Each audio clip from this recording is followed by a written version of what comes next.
ക്രൈസ്തവ സമൂഹം പൊതുസമൂഹത്തെ ഏറെ വളർത്തി. പക്ഷേ നമ്മളെ തന്നെ നമ്മൾ വളർത്തിയോ എന്ന് നമ്മൾ ചിന്തിക്കേണ്ട സമയമായി. നമ്മൾ പൊതുസമൂഹത്തെ ഒത്തിരി വളർത്തിയിട്ടുണ്ട്, പക്ഷെ നമ്മൾ തളർന്നു പോകുന്നുണ്ടോ? നമ്മുടെ അടുത്ത തലമുറയൊക്കെ എവിടെയാണ് പോകുന്നത്? അവര് ഏതു മേഖലയിലാണ്? എന്റെ ഒരു വലിയൊരു ആശങ്കയാണ്.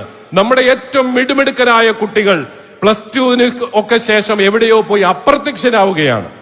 അവരെവിടെയോ പോയി അപ്രത്യക്ഷരാവുകയാണ്. നാട്ടിലൊക്കെ നല്ല നിലകളിൽ പ്രശോഭിക്കേണ്ട നമ്മുടെ ചെറുപ്പക്കാര് ഏതോ യൂറോപ്യൻ രാജ്യത്തെ ഏതോ കുഗ്രാമത്തിലെ ഏതോ ഒരു നഴ്സിംഗ് ഹോമിലെ ഏതോ ഒരു നേഴ്സായിട്ടോ ഏതോ ഒരു ജീവനക്കാരനായിട്ടോ ഏതോ ഒരു ജോലിക്കാരനായിട്ടോ ജീവിതം അങ്ങ് തള്ളിവിടുമ്പോൾ നഷ്ടപ്പെടുന്നത് ഒരു സമൂഹത്തിന്റെ സമ്പത്താണെന്നുള്ളൊരു തിരിച്ചറിവ് നമുക്കുണ്ടാകേണ്ടതാണ്.